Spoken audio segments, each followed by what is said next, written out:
Mr. Billy Nungesser, the Louisiana governor. No, lieutenant. Well, perhaps at some point, the lieutenant governor of the state of Louisiana. Do you wish the governor ill or something? Hey, Mr. Billy, welcome back to Kiel. How you doing this morning? I'm doing great, my friends. How y'all doing? Well, I just got back from vacation. I was northward last week. I was in Michigan for about 5 or 6 days visiting family and old friends. And Billy, have you ever had smelt? Do you know what smelt is? Yeah. Do you have any idea? No.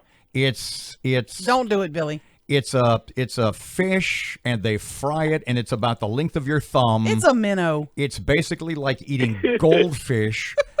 and look, I love our mitten-shaped friends to the north. Mm-hmm. But when it comes to food, Mr. Billy, they ain't got it. I should have called you. I should have gotten a list of stuff, and I should have taken it with me. So let me publicly apologize for missing the boat on this one.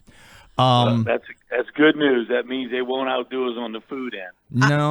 I saw something on your Facebook, Billy, that said, I was kind of surprised that 7% of the jobs in Louisiana are linked to tourism. I thought that number was low. It is low, and what they're doing is, and I even asked them to take that down because they're going based on a certain study that's very low. It's a lot higher than that. As a matter of fact, with the jobs that have left Louisiana in the last couple of months, the only numbers that are really going up in job creation across the state have been tourism jobs.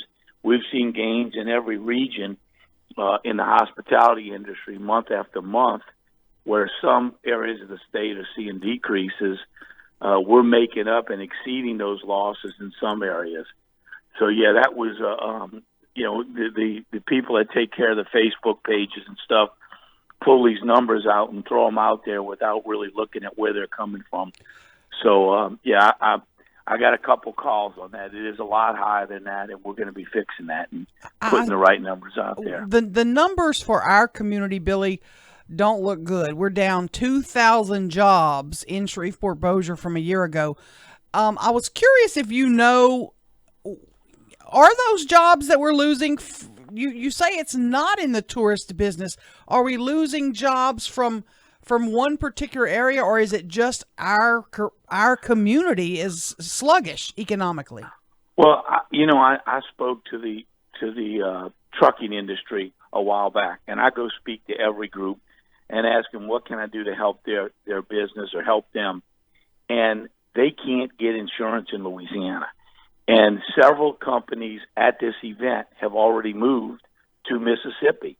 Now, the thing that disturbs me about that is they're still trucking in Louisiana using our roads and our bridges, but now they're headquartered in Mississippi because the insurance is just unattainable for them here in Louisiana. And, one gentleman told me a 6-month policy in Florida is the same as a 2-month policy here in Louisiana, and it's just unaffordable when they're competing against other companies for business.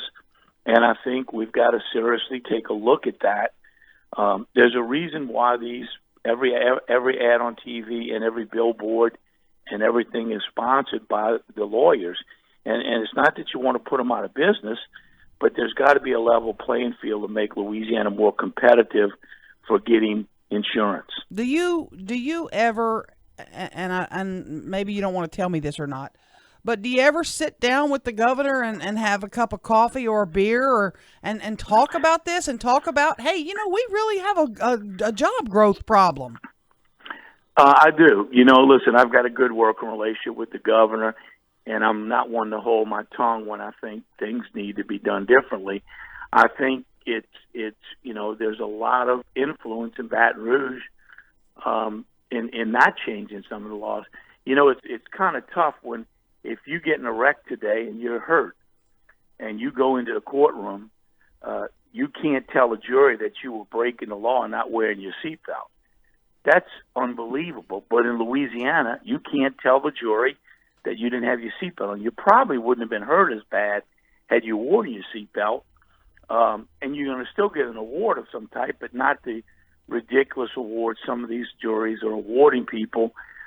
They need to know that you didn't have your seatbelt on and you were breaking the law. And just things like that make these awards, in my opinion, sometimes a little ridiculous. Mr. Billy, in a little different direction, before we went on, Aaron was just running down some notes.